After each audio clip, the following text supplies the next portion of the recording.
भारत में heart attack और brain stroke से होने वाली मौतों के पीछे जागरूकता की कमी होने का कारण सामने आया है और ये लैंसेट की स्टडी और एम्स की स्टडी जो है ये बताती है। तो इस स्टडी में क्या पाया गया है, क्योंकि अभी देखा गया है हाल ही में ऐसी बहुत सारी मौतें हुई हैं जिसमें ये देखा गया है कि लोग बच नहीं पाए हैं और हार्ट अटैक और कार्डियक अरेस्ट के जो मामले हैं वो लगातार सामने आए।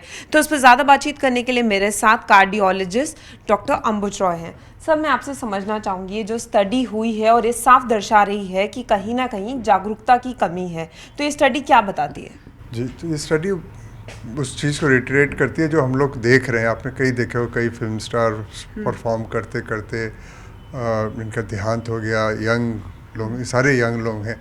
तो ये हमें जानने की आवश्यकता है कि जो हार्ट अटैक होता है उसके हम इसको मेडिकल टर्म में गोल्डन आवर कहते हैं। ज़्यादातर जो दुर्घटनाएं हार्ट अटैक की वजह से होती हैं या जो मृत्यु होती हैं वो स्टडी में भी हमने देखा विदिन 2 आवर्स हो जाती हैं।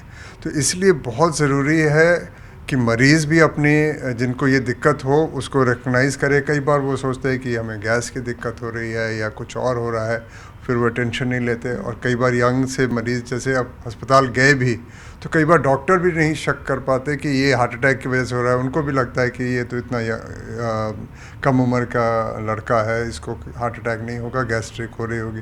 तो ये ज़रूरी है कि हम समझें कि हार्ट अटैक के सिम्टम्स कैसे होते हैं, इसकी जागरूकता लोगों में।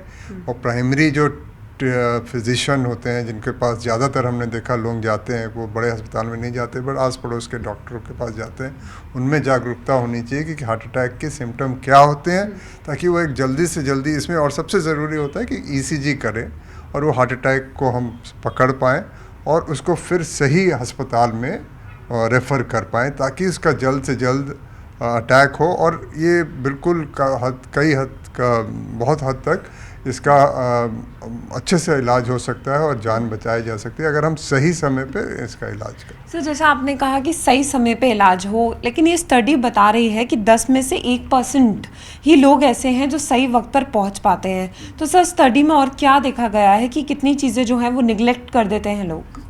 तो इसमें आपने बिल्कुल सही कहा कि 10 में से सिर्फ एक आदमी जो गोल्डन आवर पीरियड में सही अस्पताल पे पहुंच पाया। अधिकांश लोग जो कि आधा से ज़्यादा लोगों को समझ ही नहीं पाए कि उनको हार्ट अटैक या ब्रेन अटैक हो रहा था, तो उसकी वजह से नहीं गा पाए। कई लोग लोकल फिजिशियन के पास गए, उसकी वजह से काफ़ी डिले हो गया अस्पताल पहुंचने में। और सिर्फ करीब 20% लोग सही अस्पताल पे पहुंच पाए, ताकि उनको जो जहाँ पे हार्ट अटैक या ब्रेन अटैक का होता है।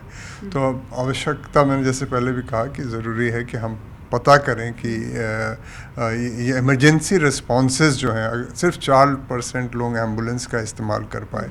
तो ये जो हमारे आजकल हेल्थ पे इम्पोर्टेंस बढ़ी है, इंश्योरेंस स्कीम्स स्टेट और सेंट्रल गवर्नमेंट की आई हैं, लेकिन एक ज़रूरी है कि हम इमरजेंसी रिस्पांस सिस्टम्स को भी ज़्यादा स्ट्रेंथन करें, ताकि सही जगह पे लोग इमरजेंसी में पहुंच पाएँ। क्योंकि एक होता है हमारे इलेक्टिव इलाज, जैसे कि आपको हो रहा है फिर आपने एक सर्जरी कराना है, एक होता है इमरजेंसी रिस्पांस, जहां अगर इलेक्टिव वाले में हम थोड़ा देर वेट भी करें तो जान का खतरा नहीं होता। यहाँ पे क्योंकि अगर हम सही समय पे इलाज ना हो तो इमीडिएट जान का खतरा होता है, तो इमरजेंसी पे फोकस करने की आवश्यकता है। सर, कितना टाइम लगा इस स्टडी में और कैसे ये पूरी स्टडी की गई, थोड़ा सा इसके बारे में बताइए। तो ये हमने होम टू होम, पहले तो हमने जो कम उम्र में प्रीमेच्योर डेथ जिसको कहते हैं, उन लोगों की एक संख्या पूरे फरीदाबाद डिस्ट्रिक्ट में बनाई कि किन लोगों की ऐसे हार्ट की वजह से मृत्यु हुई है या ब्रेन अटैक की वजह से।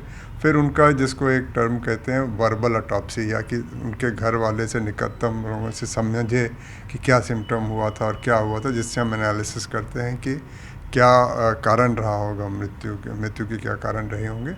और फिर हमने उनसे समझने की कोशिश की कि क्या सिस्टम्स डिले थे, कहाँ पे हम ठीक कर सकते थे ताकि वो ये दुर्घटना ना हो।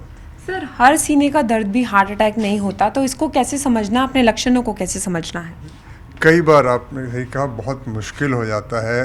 लेकिन मैं ये कहूँगा कि अगर कोई भी दर्द 20 या 30 मिनट से ज़्यादा हो, आपको साथ में पसीने आ रहे हों, आप इनकम्फर्टेबल रह रहे हो, ऐसा पहले कभी आपको हुआ ना हो।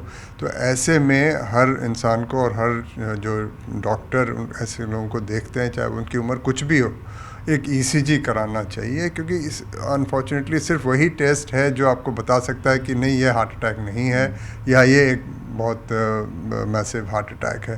तो ज़रूरत है कि हम ईसीजी फैसिलिटी बढ़ाएं और छोटे छोटे जगह पे भी हो। आजकल टेलीमेडिसिन से कई बार ईसीजी होता भी है तो लोग उसको, क्योंकि खाली कार्डियोलॉजिस्ट या फिजिशियंस ही पढ़ पाते हैं तो इंटरप्रेट नहीं कर पाते, तो आजकल हम बहुत फ़ोन का और टेलीमेडिसिन का इस्तेमाल करके उसको बड़े अस्पताल में भेज के उसकी रिपोर्ट ले सकते हैं। तो ईसीजी कराने की आवश्यकता है बहुत ज़्यादा। बिल्कुल, जागरूकता की बहुत ज़्यादा ज़रूरत है और लोगों को अपने लक्षण जो हैं वो समझने होंगे कि उनको क्या दिक्कत हो रही है और सही वक्त पर जो है वो टेस्ट कराने होंगे या डॉक्टर को कंसल्ट करना होगा, तो जान बच सकती है। कैमरामैन मुनमुन के साथ फराह खान, न्यूज़ 18 दिल्ली।